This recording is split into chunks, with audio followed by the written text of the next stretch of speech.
राम हरे हरे, हरे राम राम राम हरे हरे, हरे कृष्णा कृष्णा कृष्णा हरे हरे, हरे कृष्णा कृष्णा कृष्णा हरे हरे, हरे राम राम राम हरे हरे, हरे राम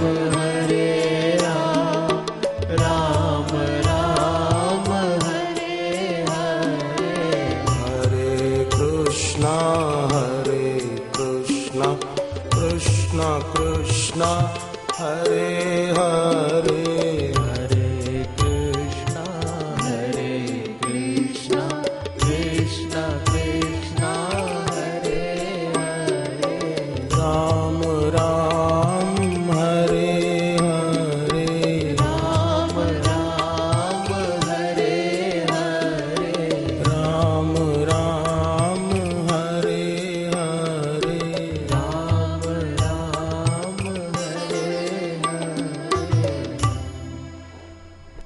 राम हरे हरे राम राम राम हरे हरे। इस प्रकार शांत अकेले में बैठे हुए भी गुनगुनाए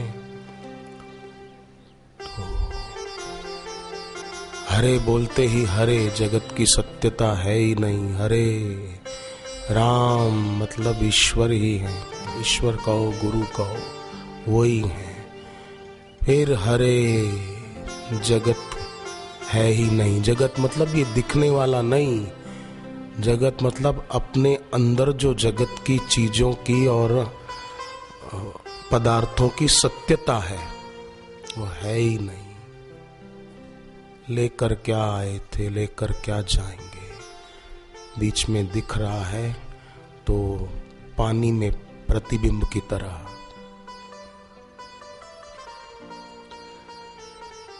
वृक्षों के प्रतिबिंब पानी में दिखते हैं, चांद का प्रतिबिंब पानी में दिखता है, पानी हिलता है तो वे भी हिलते हुए दिखते हैं, पर चंद्रमा तो स्थिर है। उसी प्रकार हमारा मन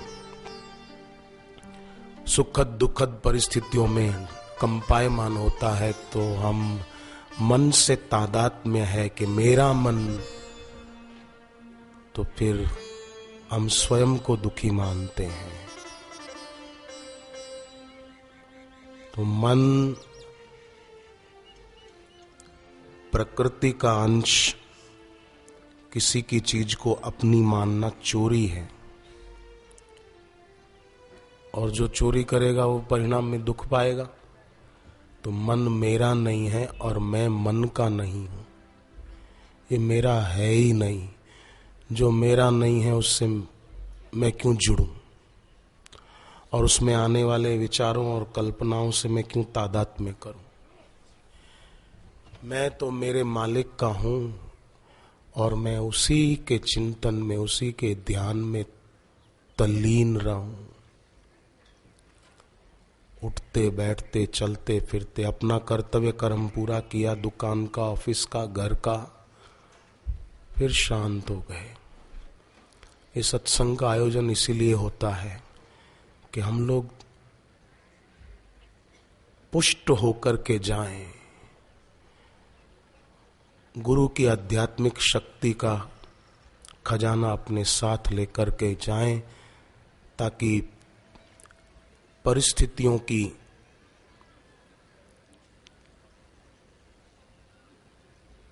जगत की सत्यता हमें विचलित न करे। देखो भाई, जो आदमी मूर्छित है ना, वो अगर आज से 10,000 साल पहले था तब भी वो सतयुग में नहीं था, कलयुग में ही था।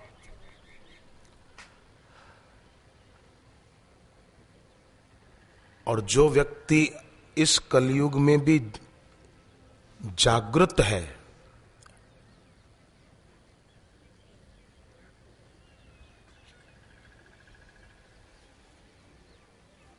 मोह की नींद में सोया नहीं है, वो व्यक्ति कलयुग में होते हुए भी सतयुग में है।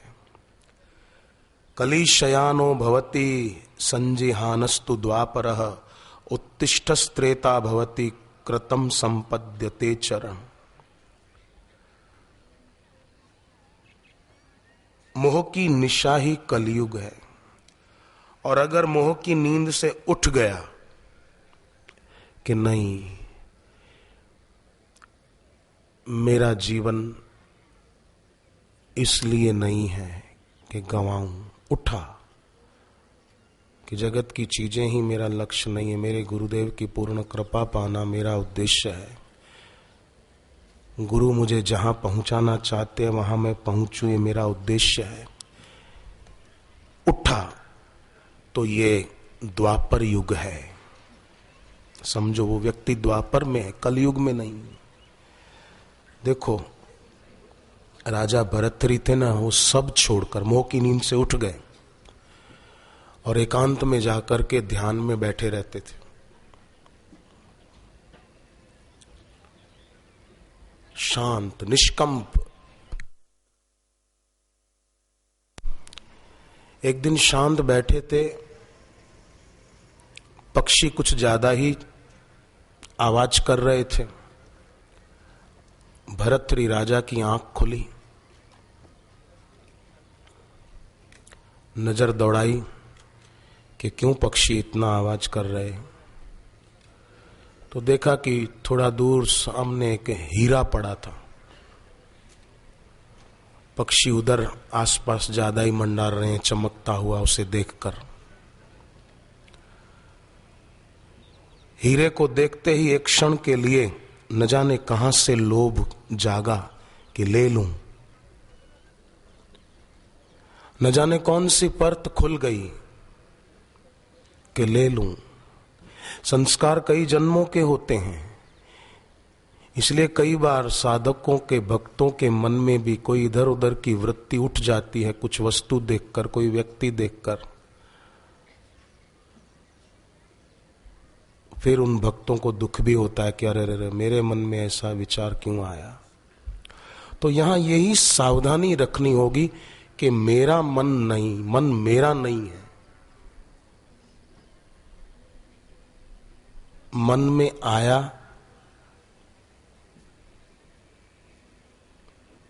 इससे मुझे क्या लेना देना, मैं मन नहीं हूं। पंडाल का कपड़ा दिखता है मंडप का, तो मैं मंडप थोड़ी हूं। स्पीकर और पाइप, ट्यूबलाइट दिख रहे हैं, तो मैं ये स्पीकर और ट्यूबलाइट थोड़ी हूं। दिख रहा है, ऐसे ही मन के विचार दिखने में आते हैं। दिखने वाली वस्तु और देखने वाला अलग है। मैं दिखने वाली वस्तु नहीं हूं, मैं देखने वाला साक्षी हूं। तो जहां मैं देखने वाला हूं वहां उससे संबंध टूट गया, और जहां संबंध टूटा वहां हम साधक उन्नत हुए। तो न जाने कहां से एक क्षण के लिए लोभ आया, परंतु भरतरी को गुरु का ज्ञान था कि ये लोभ आया है पर मुझ में नहीं है, ये आया है, जो आया है वो जाएगा, तो आने वाले से मैं जुड़ूं क्यों, जबकि वो जा ही रहा है।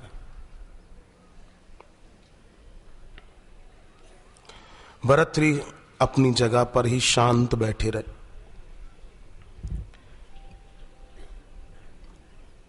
साक्षी बने रहे विचारों के, दृष्टा बने रहे कि जब हीरा देखकर पहली बार लेने का विचार आया तो वो विचार मेरे अंदर से आया ना, मन के अंदर से आया। हीरे ने तो नहीं कहा कि आओ मुझे उठा लो।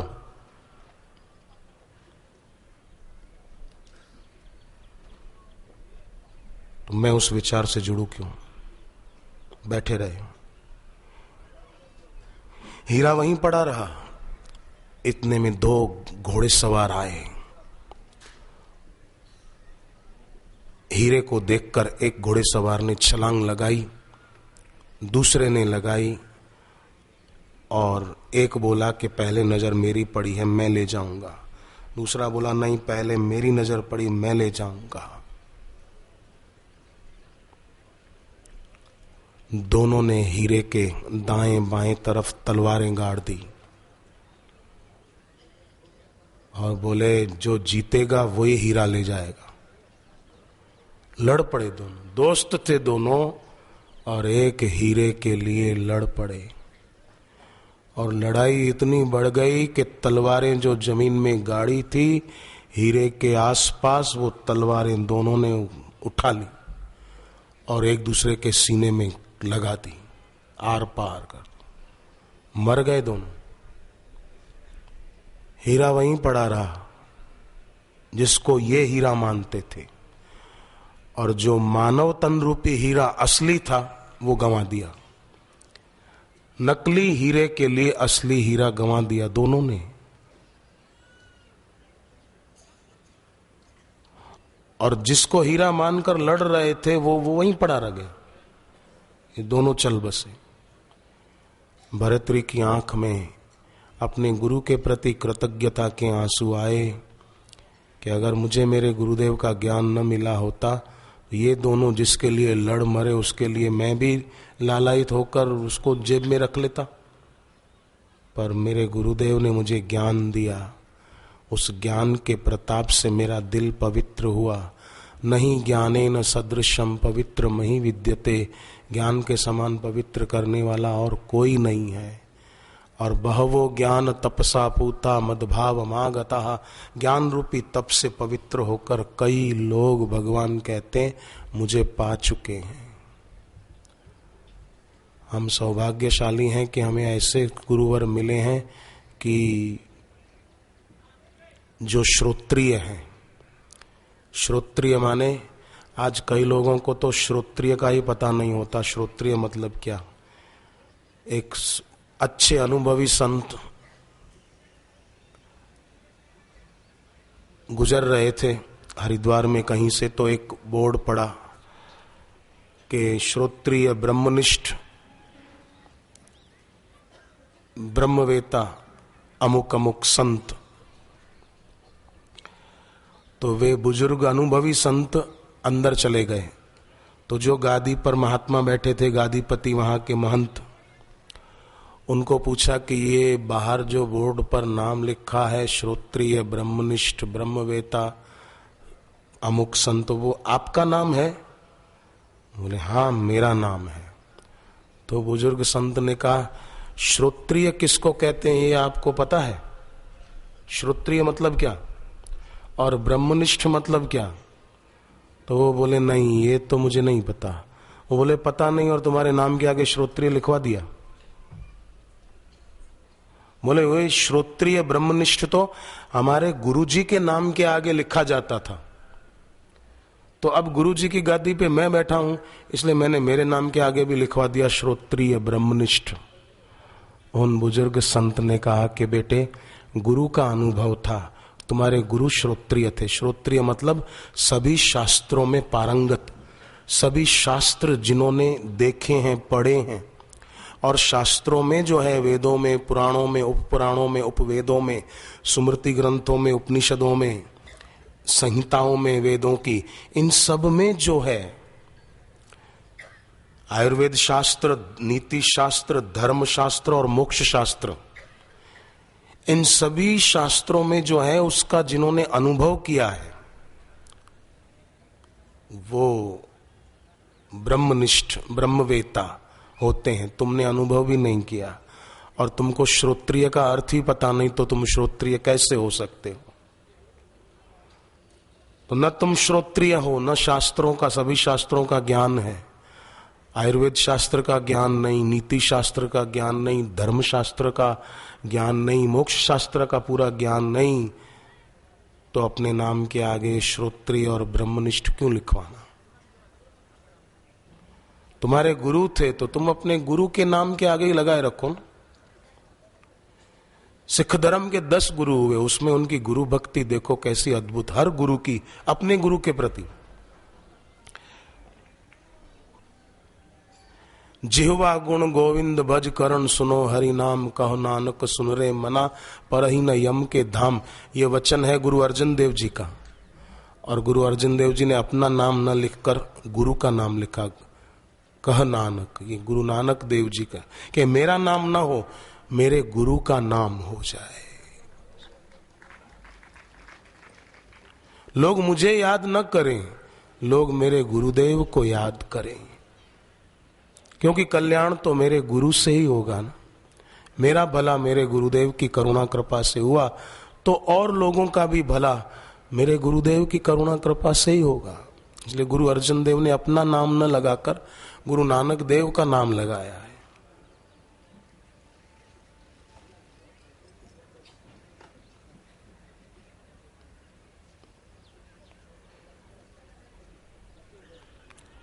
तो फिर गुरु नानक देव शरीर से भले नहीं थे, पर गुरु तो कोई व्यक्ति थोड़ी है कि और लोग जैसे मर जाते हैं ऐसे गुरु भी चल बसते हैं या दिवंगत हो जाते हैं। ऐसा नहीं है। गुरु एक व्यक्ति नहीं है, गुरु अस्तित्व है। अस्तित्व कभी मिटता नहीं, नष्ट नहीं होता। जैसे सूर्य अस्त होता है पर सूर्य मिटता नहीं। सूर्य भगवान खाली अस्त हो जाते हैं कुछ घंटों के लिए।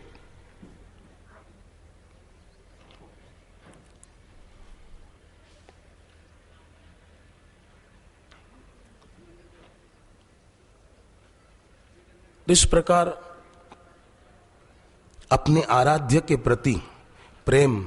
आपको एक बात सुनकर बड़ा आश्चर्य लगेगा कि एक बहन आत्महत्या का प्रयास करना चाहती थी और तैयारी कर ली थी। पति दुकान पर गए, बच्चे स्कूल जाने की तैयारी में थे, तो सुबह सुबह घर में टीवी चालू किया था। तब सोनी टीवी पे सत्संग आता था।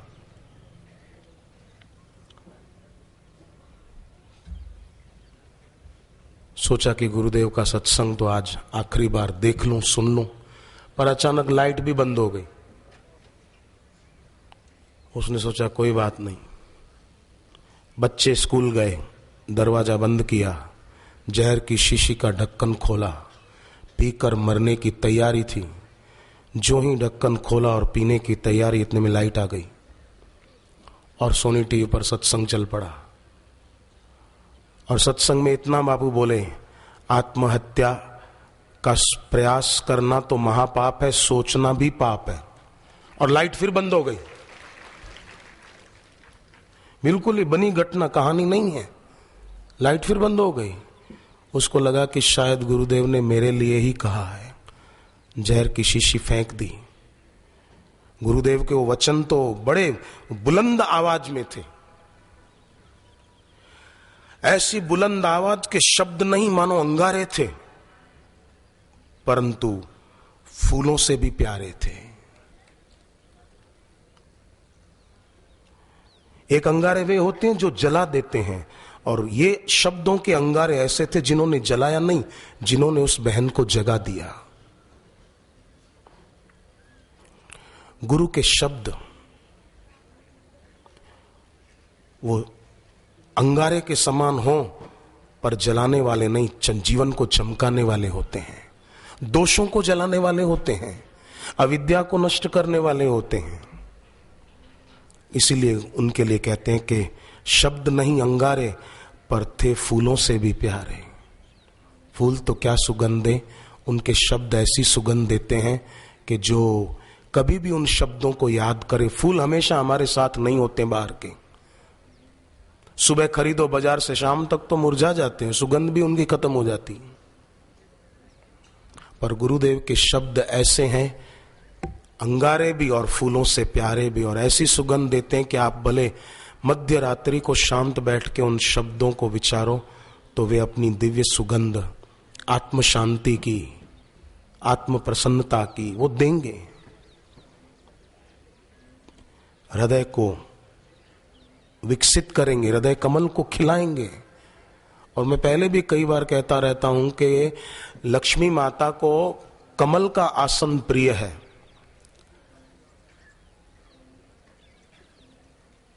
और जिसका हृदय कमल होता है, माने निर्लेप होता है जगत की बातों से, असंग होता है जगत के व्यक्तियों के मोह से, उसका हृदय कमल की भांति खिला होता है ऊपर की ओर।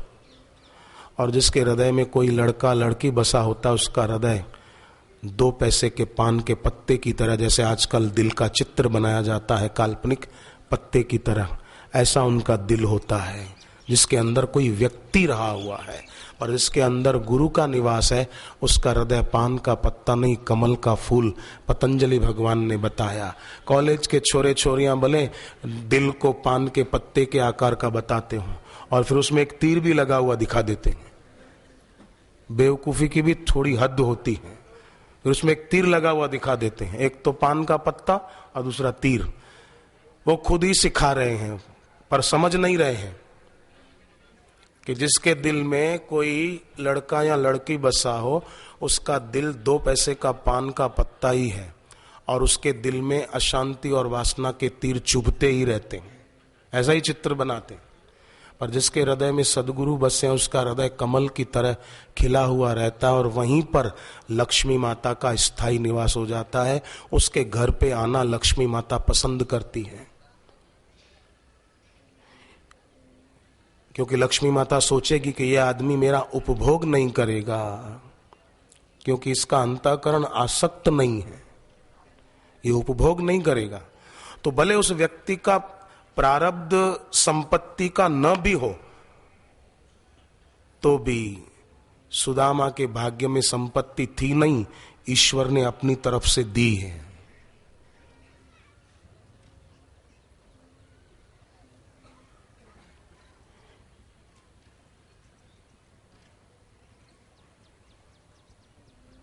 कृपा से क्या नहीं हो सकता है। उस बहन ने आत्महत्या का विचार दिल से निकाल दिया, शीशी जहर की फेंक दी और उपासना में लग गई, दीक्षा लेकर और अधिक आगे बढ़ने लग गई।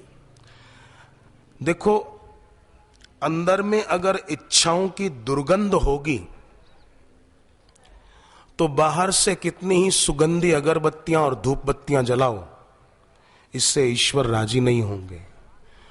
सुगंधी धूप करने से सदगुरु राजी नहीं होंगे जब तक भीतर इच्छाओं की दुर्गंध है।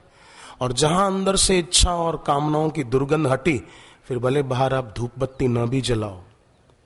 मैं ऐसे साधकों को जानता हूं, गिने चुने हैं, जिन्होंने कभी अगरबत्ती नहीं जलाई आज तक, और न ही कभी घी का दिया जलाया, न सूर्य को अर्घ्य दिया,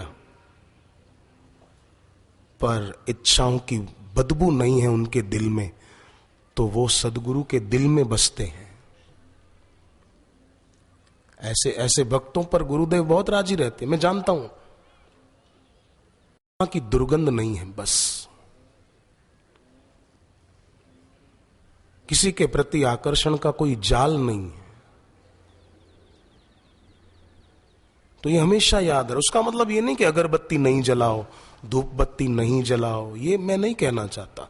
दिए मत जलाओ, नहीं जलाओ, हम भी जलाते हैं दिया, मैं जलाता हूं, धूप बत्ती मैं भी जलाता हूं। पर बात जो है वो ये भी समझनी है कि इच्छाओं की दुर्गंध न हो।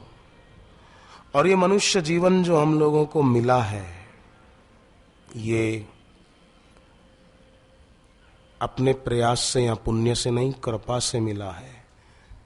और उसी कृपा की शक्ति से हम सत्संग में आ पाते हैं, उसी कृपा की शक्ति से हम लोग दीक्षा ले पाते हैं, जप कर पाते हैं।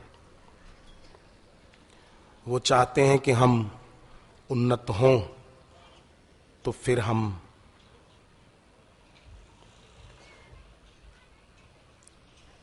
धीर गंभीर होकर, लोगों की बातों पर ध्यान न देकर आगे बढ़ते जाएं। तो जो मोह की नींद से उठा वो द्वापर युग में है, छोड़ दी नींद, उठ बैठा कि अब ये जीवन नहीं। भरतरी राजा उठ बैठे, एक क्षण के लिए लोभ आया, फिर संभल गए।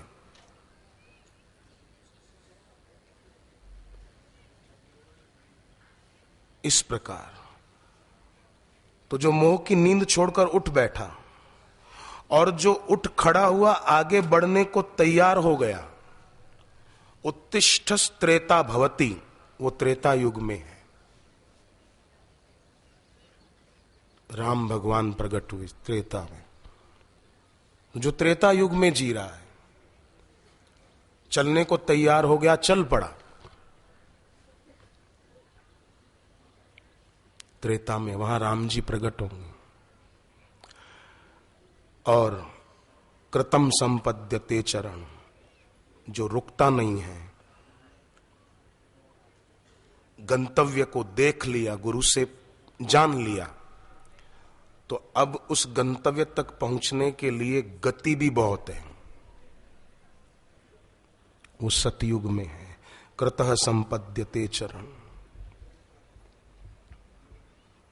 और गत्यात्मकता आई तो उषा आई, माने उषा काल, सुबह सूर्योदय होने के पहले का समय।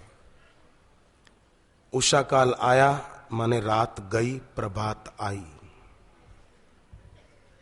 ऐसे साधक गुरुदेव के दिल में बसते हैं और गुरुदेव की पूर्ण कृपा पाकर कृतार्थ होते हैं। ऐसे साधकों के लिए कबीर जी ने कहा है, गूंगा हुआ बावरा, मतलब गूंगा बोलने लग गया, बहरा हुआ कान, पांव थे पंगुल भया, जब सदगुरु मारा बाण। गुरु ने शब्द का बाण मारा तो जो गूंगा था वो बोल पड़ा। गूंगा था वो बोल पड़ा, मतलब हमारे अंदर कुछ ऐसा है जो शांत है, और अज्ञान दशा में जो बोल रहा है वो सत्य नहीं, सार्थक नहीं। जैसे तुम कहां गए थे, क्या खाया, किससे बात कर रहे थे, उसने ये कहा, उसने ऐसा कहा, ये बचकानी बातें हैं। जैसे छोटे बच्चे कुछ भी बोलते रहते हैं, कुछ भी आलापते रहते हैं, तो हम बोलते हैं चलो बच्चे हैं, बोलते रहते हैं। छोटे बच्चे दौड़ते रहते हैं इधर उधर, कोई काम नहीं तो भी। एक बच्चा आंख बंद करके आईने के सामने खड़ा था। मां ने पूछा क्या कर रहे हो? आईने के सामने आंख बंद करके क्यों खड़े हो? लड़का बोला मैं देखना चाहता हूं बंद आंखों में कैसा लगता हूं। अब बंद आंख से कैसा लगता हूं, ये बंद आंख से कैसे दिखेगा? बच्चे की बातें हैं। तो अज्ञान की भाषा ही बोलता रहा तो वो व्यक्ति की बातें निरर्थक हैं।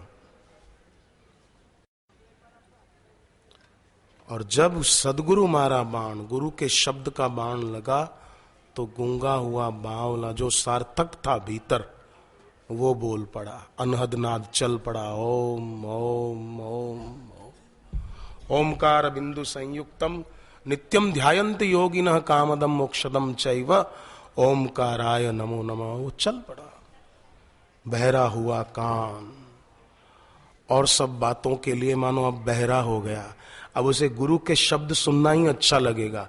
फालतू बातें, निंदा की बातें, कई साधकों का अनुभव है, उनको और कोई बातें सुनना अच्छा नहीं लगता।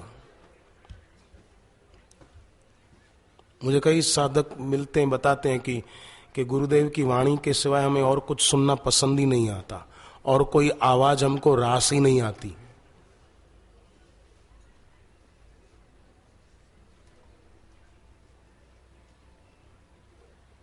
अहमदाबाद में एक भाई ने बताया, बोले हमारा बच्चा, हम टीवी पर कोई धार्मिक प्रवचन कार्यक्रम चलाएं तो वो रोता है, और जब बापू की सीडी चलाते हैं तब खुश हो जाता है। हालांकि धार्मिक प्रोग्राम धार्मिक चैनलों पे आते हैं, कई प्रवचन आते हैं, कई धार्मिक कार्यक्रम आते हैं, तो बच्चा रो पड़ता है, मत चलाओ। तो गुरु जी की सीडी चलाते तो हंस देता है, खुश हो जाता है, तो फिर दिन भर वही चलाते रहते उसके लिए। जो बच्चे भी, बड़ों से बच्चे बाजी मार रहे हैं। मेरे को सच बोल रहा हूं, बनावट करके नहीं बोल रहा हूं। ऐसे भी कई पुण्यात्मा बच्चे हैं। तो जिसका हृदय ही ब्रज की भूमि हो गया, अपने आराध्य के प्रति प्रेम अतिरेक के कारण, तो वो भक्त जहां रहेंगे वो घर भी ब्रज भूमि की तरह पवित्र हो जाएगा। ब्रज भूमि केवल उत्तर प्रदेश में मथुरा है, मथुरा से 10-11 किलोमीटर दूर वृंदावन, फिर आसपास और गोकुल, बरसाना, गोवर्धन, ये स्थूल रूप में तो है ही उधर, और हम टिकट लेकर थोड़ा पैसा खर्च करके उधर जा भी सकते हैं, कुछ घंटे लगेंगे, पहुंच जाएंगे। परंतु एक ब्रज ऐसा भी है कि हम कहीं भी रहते हों, अपने आराध्य के चरणों में प्रेम भक्ति बढ़ाते बढ़ाते हम कहीं भी रहते हों, उस जगह को भी ब्रज बना सकते हैं।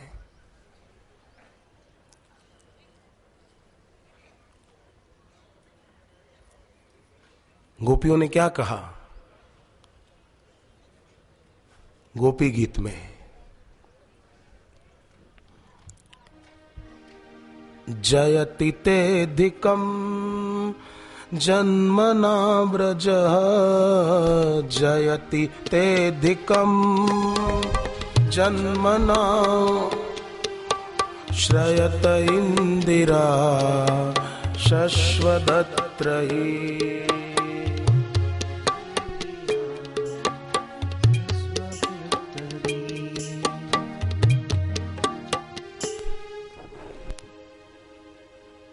भूमि है ब्रज की,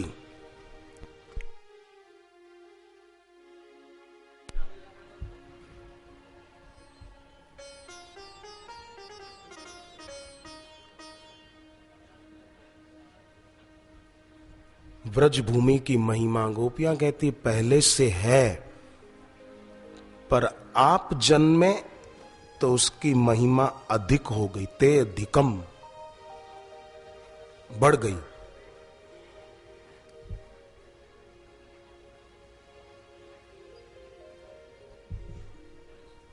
और आप आए तो लक्ष्मी जी भी आ गई। जैसे पूज्य बापू का अवतरण हुआ तो गुरुदेव के पिताजी के यहां संपत्ति और बढ़ने लगी थी। लोगों ने तो कहा था कि 3 बेटियों के बाद बेटा हुआ है, आपके घर में अब पैसा कम होता जाएगा।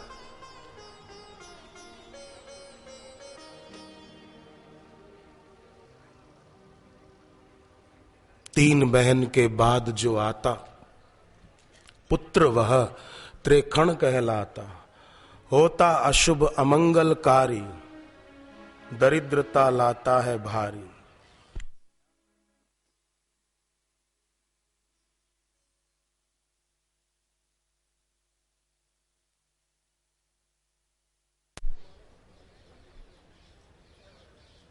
होता अशुभ अमंगलकारी, बोलने वालों ने तो ऐसा बोल दिया, परंतु 3 बहन के बाद जो आता, मतलब जो ज्ञान में, भक्ति में और योग में पूर्ण है, ऐसे महापुरुष जहां आएंगे वहां लोगों के कहे अनुसार होता अशुभ अमंगलकारी नहीं होगा, वहां तो विपरीत किंतु दिया दिखाई, घर में जैसे लक्ष्मी आई।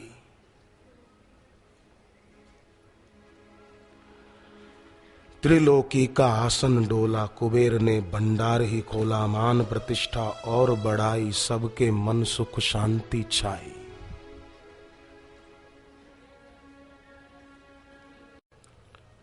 जिमि सरिता सागर मह जाही, यद्यपि ताही कामना नाही। समुद्र को कोई इच्छा नहीं कि नदियां मेरे पास आएं, फिर भी नदियां दौड़ी चली जाती हैं। गंगा जैसी देव नदियां, यमुना जैसी देव नदियां, नर्मदा, गोदावरी, अलकनंदा, ऐसी पवित्र पवित्र देव नदियां सब समुद्र की ओर जा रहे। जिमि सरिता सागर मह जाहि, यद्यपि ताहि कामना नाही। तिमि सुख संपत्ति बिनहि बुलाए, धर्मशील पह जाई सुभाए। ऐसे ही सुख संपत्ति बिना बुलाए धर्मशील व्यक्ति के पास जाती, जो सही अर्थ में धर्मशील हो पाए।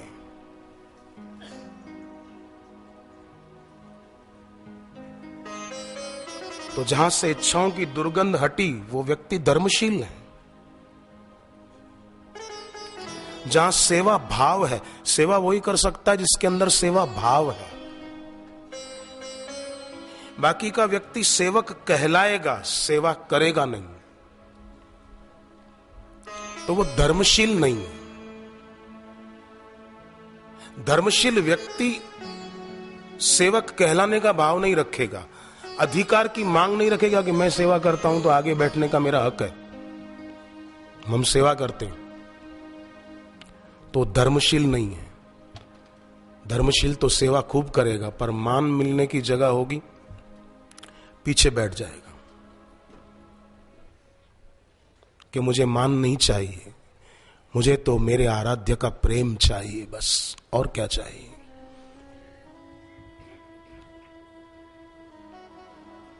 चकोर का कैसा प्रेम चंद्र के प्रति, चंद्रमा उसको जानता तक नहीं। और आजकल के कई कहलाने वाले प्रेमी सोचते हैं कि मेरा नाम भी गुरुजी को पता नहीं है, लगता है प्रेम मेरा ही है, उनका नहीं है। तूने किया होता ना तो ये सवाल ही नहीं होता कि मेरा नाम भी गुरुजी को पता नहीं, मेरे को पहचानते नहीं है, मेरे से कभी बात ही नहीं होती। चकोर की कभी चंद्रमा से बात हुई?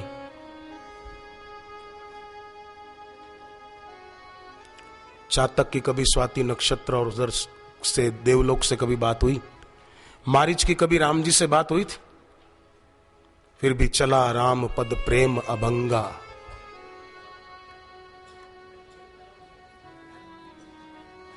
मीरा अकेले में बैठे बैठे भगवान कृष्ण के साथ बातें करती थी। मीरा की दासी वीणा पूछती थी कि तुम बात करती हो श्री कृष्ण से, वो तुमसे करते हैं?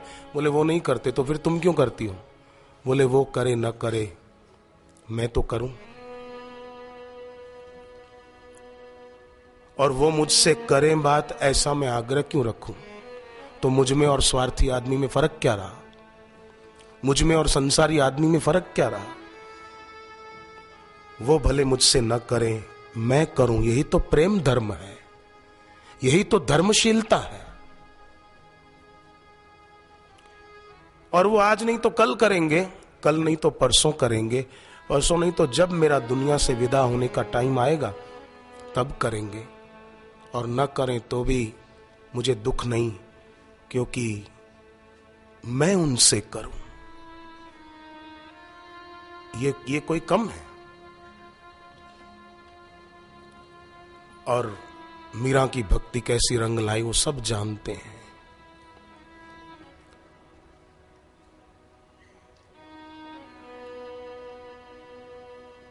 तो सेवक का स्वभाव गंगा जी की तरह होता है। गंगा जी के रास्ते में पत्थर आते हैं, चट्टानें आती हैं, गंगा जी उनको चीरती हुई आगे चली जाती। सेवक के जीवन में भी कोई विघ्न कष्ट आए तो भी उनको चीरता हुआ वो सेवा भक्ति के रास्ते पर, परोपकार के रास्ते पर आगे बढ़ता चला जाता है। वो स्वार्थ परायण नहीं होता और स्वार्थी लोगों की, निंदकों की बातों में आने वाला नहीं होता। और संसार के जो क्षणिक सुख भोग हैं उनको आसमान में चमकती हुई बिजली की तरह मानता है। आसमान में बिजली चमकती है, उसमें हम कोई काम थोड़ी कर सकते हैं। आसमान में जो बिजली चमकती है उसमें हम कुछ पढ़ाई लिखाई थोड़ी कर सकते हैं। तो उनको मानता है। क्या करने आया था, क्या ये तूने कर दिया?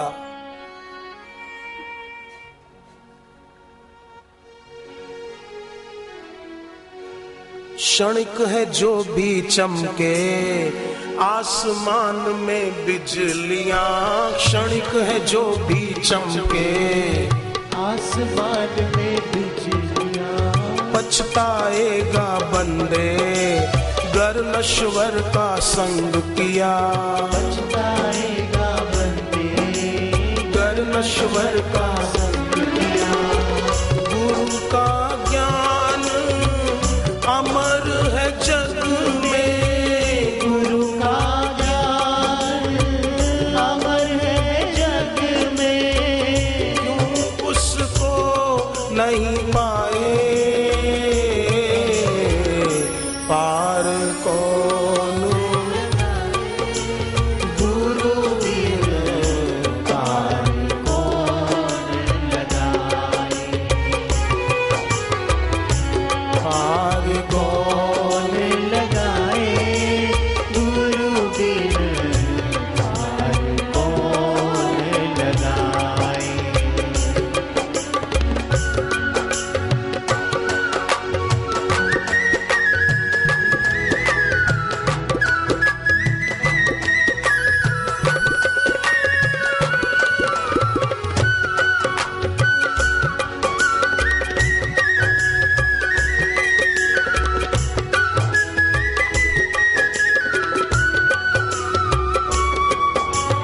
यौवन काल में सूझे हमको तो मन मानिया, यौवन काल में सूझे हमको तो मन मानिया, मौत का आए बुलावा फिर क्या टिके ये हस्तियां, मौत का आए बुलावा फिर क्या टिके ये हस्तियां। उस मृत्यु की दस्तक सुन ले, उस मृत्यु की दस्तक सुन ले, क्यों तू नैन चुराए पार कौन लगाए, गुरु बिना पार कौन पार कौन लगाए, गुरु बिन पार कौन लगाए। श्री राम जय राम जय जय राम, श्री राम जय राम जय जय राम, श्री राम जय राम जय जय राम, श्री राम जय राम जय जय राम।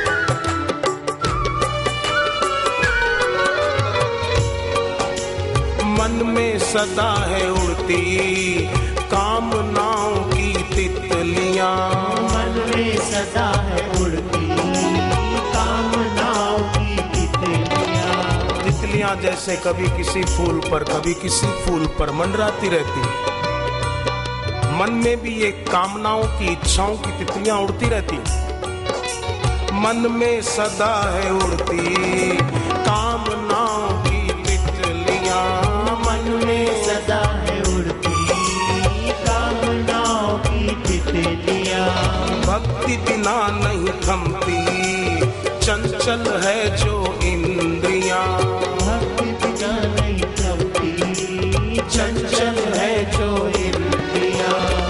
गुरु बिन कौन जग में ऐसा, गुरु बिन कौन जग में ऐसा, जो हमें सत्य बताए पार गुरु बिना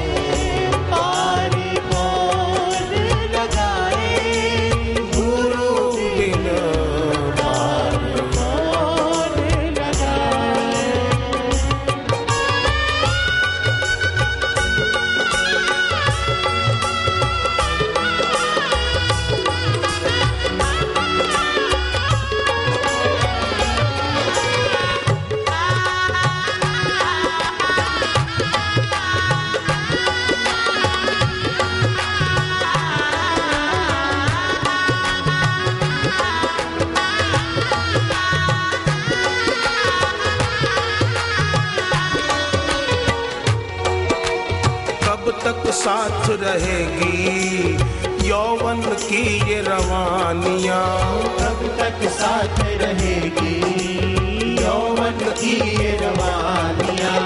आएगी वृद्धावस्था संग लेकर परेशानियाँ, आएगी वृद्धावस्था संग लेकर परेशानियाँ। जानता है तू सब कुछ बंदे, जानता है तू सब कुछ बंदे, फिर भी क्यों फंस जाए, पार कौन लगाए गुरु बिना, पार कौन पार कौन लगाए गुरु बिना, पार कौन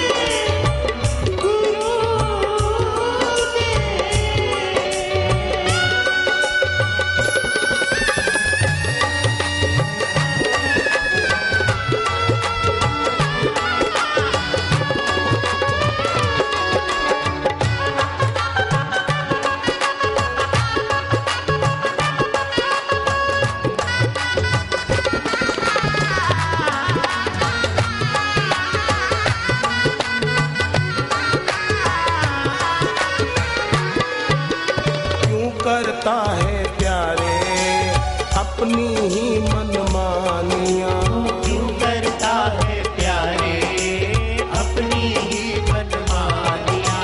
मन के कारण डूबे जो बन गए आज कहानियाँ, मन के कारण डूबे जो बन गए आज कहानियाँ। मन के कहे मत चलिए मन पक्का यमदूत, जो मन के कहे में चले वो जाए दरिया में डूब। मन एव मनुष्याणाम कारणम बंध मोक्षय, क्यों करता है प्यारे अपनी ही मनमानियाँ, क्यों करता है प्यारे अपनी ही मनमानियाँ। मन के कारण डूबे जो बन गए आज कहानियाँ, मन के कारण डूबे जो बन गए आज कहानियाँ। मन ही तो है मूल दुखों का, मन ही तो है मूल दुखों का। मन ही हमको डुबाए, पार कौन लगाए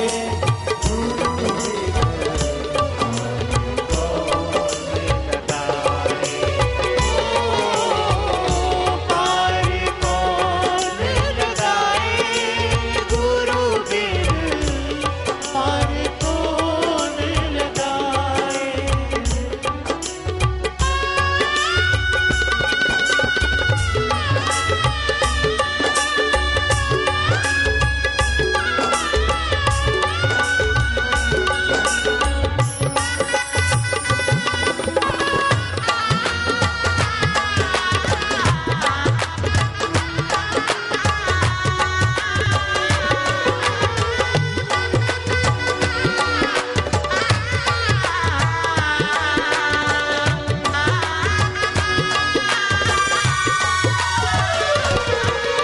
क्या करने आया था क्या ये तूने कर दिया, क्या करने आया था क्या ये तूने कर दिया। भक्ति का अमृत खोकर भोगों का विष क्यों पिया, भक्ति का अमृत खोकर भोगों का विष क्यों पिया। कंकर को तू हीरा माने, कंकर को तू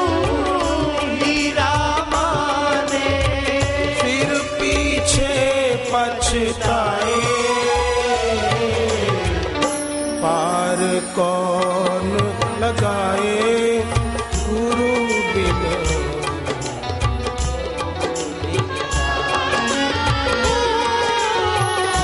पार कौन लगाए गुरु बिन, पार कौन लगाए।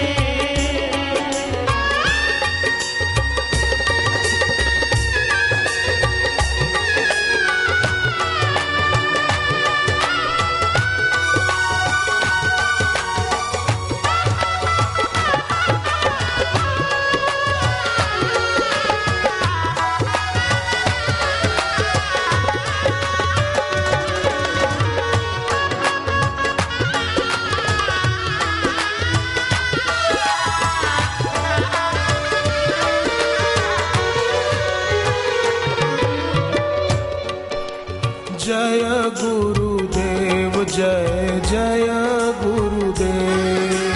जय गुरुदेव जय जय गुरुदेव। जय गुरुदेव जय जय गुरुदेव।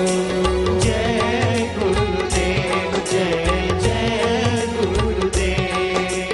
जय गुरुदेव जय जय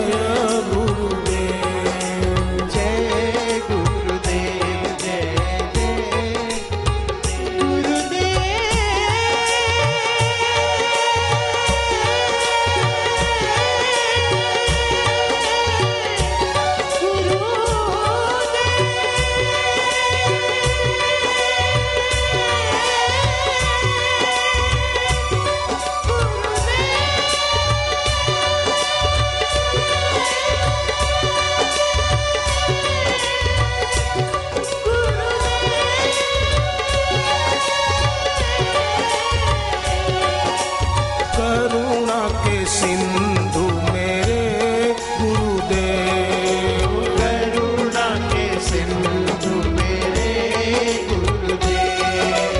कृपा के सिंधु मेरे गुरुदेव। कृपा के सिंधु मेरे गुरुदेव। सब दीनों के बंधु मेरे गुरुदेव।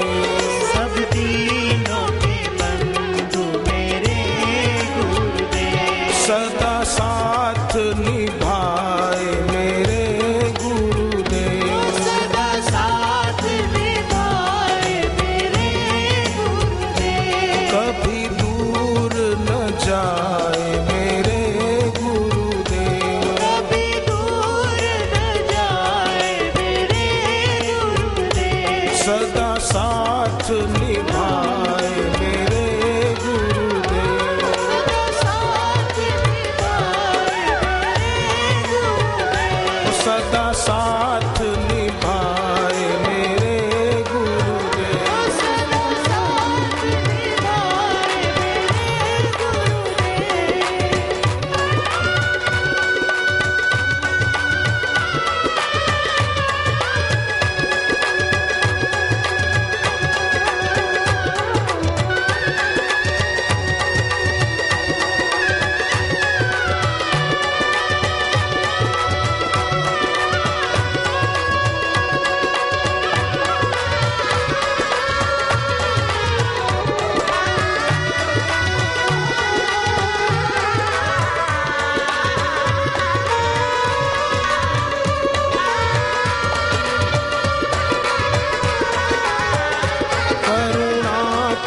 सिंधु मेरे गुरुदेव। करुणा के सिंधु मेरे गुरुदेव। वो तो कृपा के सिंधु मेरे गुरुदेव।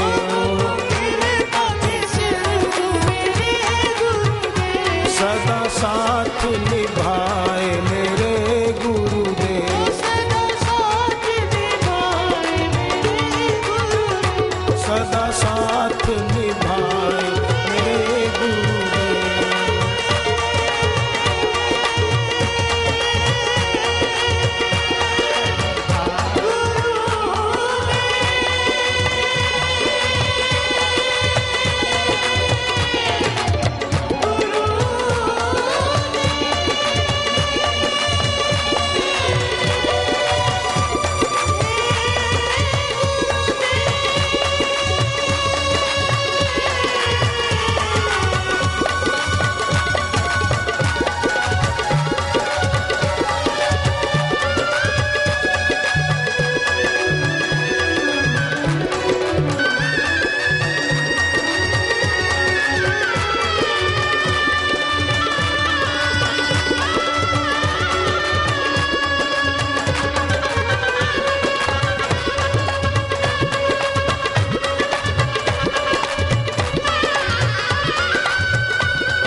गुरु एक व्यक्ति नहीं है कि एक स्थान पर ही हो। गुरुदेव अभी भी हम पर अपनी कृपा दृष्टि बरसा रहे हैं, तभी हम उनके सुमिरन में तल्लीन हो पाते हैं। उन्हीं की शक्ति है।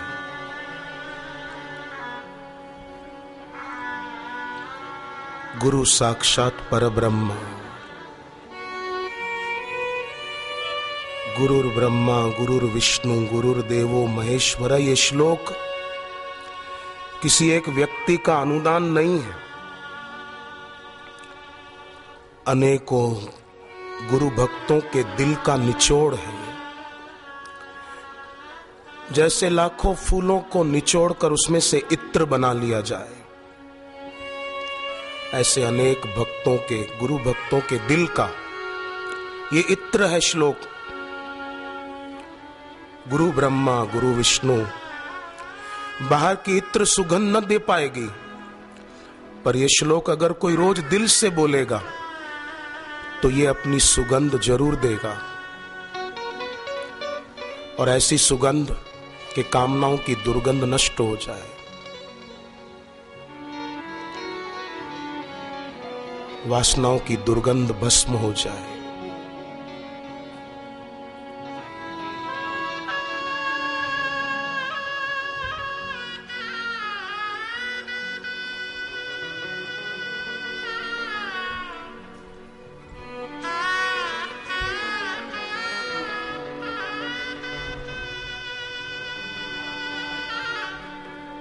हरि ओम।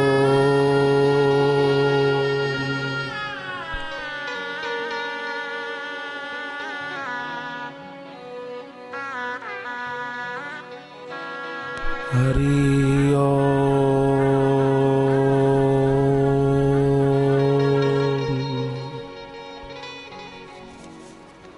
ओम नमो भगवते वासुदेवाय।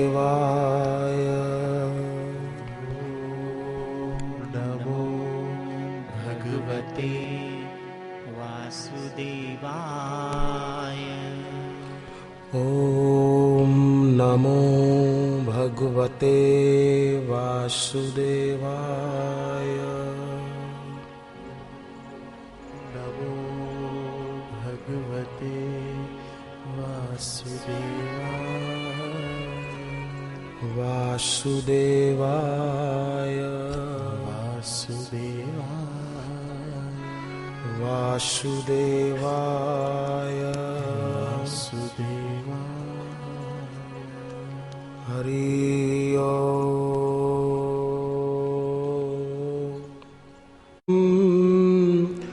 जन्मना व्रज श्रयत इंदिरा शश्वदत्र हि श्रयत इंदिरा शश्वदत्र हि दयितदृश्यतां दिक्षुतावका दिक्षुतावका त्वयि धृतासव त्वां विचिन्वते त्वयि धृतासव त्वां विचिन्वते। मनुष्य शरीर की महिमा तो शास्त्रों में बताई, परंतु जब कोई सदगुरु की शरण आकर दीक्षा ले लेता है तो वो काम हो जाता है जैसे व्रज में श्री कृष्ण का अवतार हो गया। ऐसे ही जब कोई दीक्षा लेता है तो मानो उसके हृदय की व्रज भूमि में दीक्षा कौन ले पाएगा? जिसके दिल में जरूर ईश्वर और गुरु के लिए प्रेम पनपेगा, प्रकट होगा, वो ले पाएगा कि मैं लूं।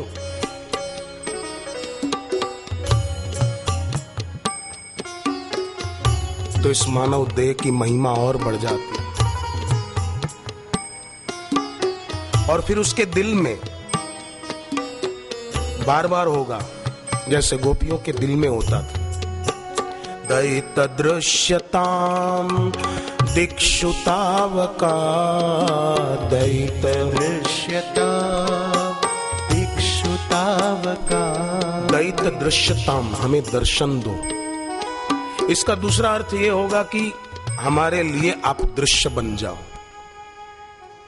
दयित दृश्यताम, ताकि हमें और कोई दृश्य अपनी ओर खींच न सके। कई जवानों को और कोई दृश्य बहुत खींच जाते हैं, फिर वे जवान अपनी जाति नहीं देखते, अपना धर्म नहीं देखते, अपनी कुल परंपरा को नहीं देखते, अपने माता पिता को नहीं देखते, माँ बाप के दिल को तोड़ देते हैं।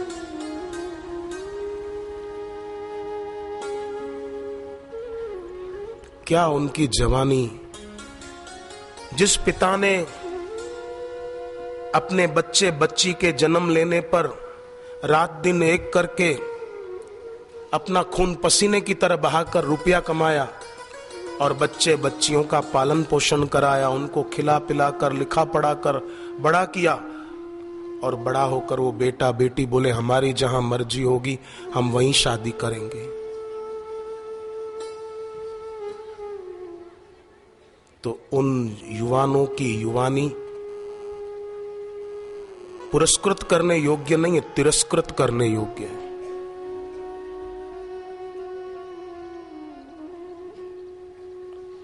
ऐसी भी क्या जवानी कि अपने मन और इंद्रियों पर लगाम न डाल पाया और न जाति देखे, न धर्म देखे, न कुल परंपरा देखे।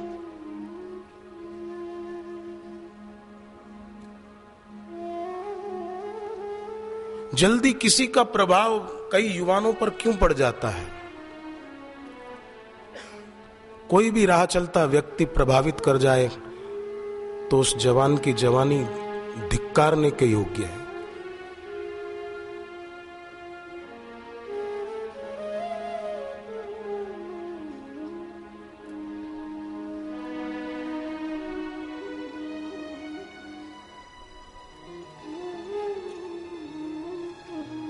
कहां तो वेदवती कहती है मैं शादी करूंगी तो ईश्वर से, कहां तो उर्मिला लक्ष्मण जी की पत्नी हनुमान जी को कहती है जब तक मेरे पति के मुंह में बूटी नहीं पड़ेगी तब तक सूरज उदय नहीं होगा।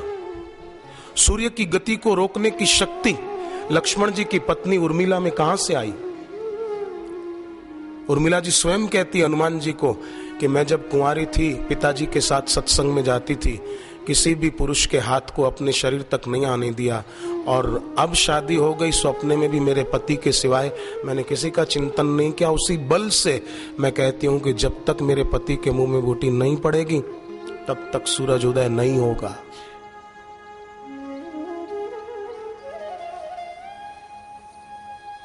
शांडिली ने सूर्य की गति रोक दी।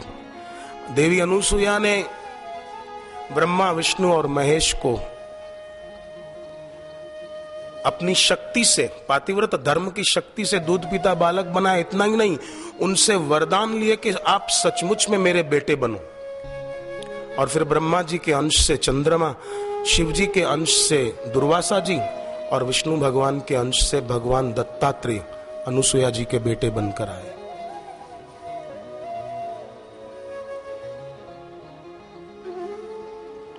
कैसी परंपरा!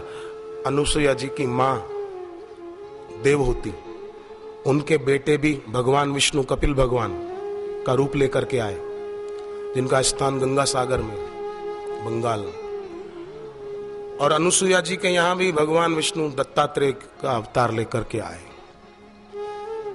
कैसा सुंदर परिवार, ऐसा परिवार, ऐसी जवानी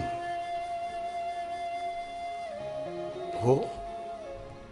बाकी संसार में तो उलझाने वाले, फंसाने वाले बहुत